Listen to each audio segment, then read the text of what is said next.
ఎవరైనా సరే వాహనం నడపాలంటే వాళ్ళకి కావాల్సింది డ్రైవింగ్ లైసెన్స్. డ్రైవింగ్ లైసెన్స్ రావాలంటే వాళ్ళకి ముఖ్యంగా ఉండాల్సింది మైనారిటీ నుంచి బయట ఉండాలి. అంటే మేజర్ అయి ఉండాలి. సో, అలాంటి వాళ్ళు మాత్రమే టూ వీలర్ కావచ్చు, ఫోర్ వీలర్ కావచ్చు నడపడానికి అర్హులు. బట్ ఇక్కడ ఏం జరుగుతోంది? 100 మంది జనం ఉంటే 30 మంది వచ్చేసేటప్పటికి టూ వీలర్స్ కావచ్చు, పెద్ద పెద్ద ట్రక్కులు కావచ్చు, మైనారిటీ పిల్లలే నడుపుతున్నారు. సో, ఒకవేళ వాళ్ళు యాక్సిడెంట్ చేసినా కూడా వాళ్ళు మైనారిటీ కిందకే వస్తారు కాబట్టి చిన్నపాటి శిక్షతో అయితే పక్కకెళ్ళిపోతుంది. సో, అలాంటి వాళ్ళందరూ కూడా యథేచ్ఛగా హైదరాబాద్‌లో ముఖ్యంగా వాహనాలు నడుపుతూ ఉన్నారు. రోడ్ యాక్సిడెంట్‌లకు పాల్పడుతూ ఉన్నారు. సో, అలాంటి వాళ్ళందరికీ కూడా ఒక అప్డేట్ అండి. ఒక హెచ్చరిక అని చెప్తున్నారు ట్రాఫిక్ పోలీసులు. సెలవులు కదా!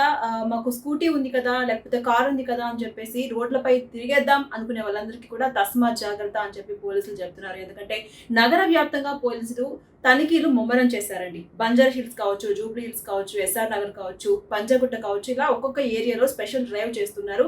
ట్రాఫిక్ ఏసీపీ హరిప్రసాద్ ఏం చెప్తున్నారంటే ఎవరైనా సరే మైనర్లు వాహనాలు నడిపితే కనుక యజమానికి జరిమానా లేదా ఆర్సీని రద్దు చేస్తామని వార్నింగ్ ఇస్తున్నారు. అంతేకాకుండా కోర్టులో హాజరుపరుస్తాము, 25 ఇయర్స్ వరకు జైలుకు పంపిస్తాము, మీకు ఇంకా లైఫ్ లాంగ్ లైసెన్స్ రాకుండా చేస్తామని హెచ్చరిస్తున్నారు. సో, ఇప్పటి వరకు ఎవరైనా పిల్లలకి కావచ్చు, లేకపోతే వాళ్ళ దగ్గర పనిచేసే పిల్లలకి కావచ్చు, టూ వీలర్స్ కానీ, లేకపోతే ఫోర్ వీలర్స్ కానీ, లేకపోతే పెద్ద పెద్ద ట్రక్కులు కానీ మీరు డ్రైవింగ్ చేయడానికి ఇస్తుంటే కనుక కొంచెం ఆలోచించండి. అట్ ది సేమ్ టైం హైదరాబాద్‌లో ముఖ్యంగా ఈ వాటర్ ట్యాంక్స్‌కి సంబంధించి మైనారిటీ వాళ్ళే ఎక్కువగా సర్వీస్ అనేది చేస్తున్నారు కాబట్టి ఆ యజమానులు తగిన జాగ్రత్తలు తీసుకోవాలి. లేకపోతే మీకు శిక్ష తప్పదు.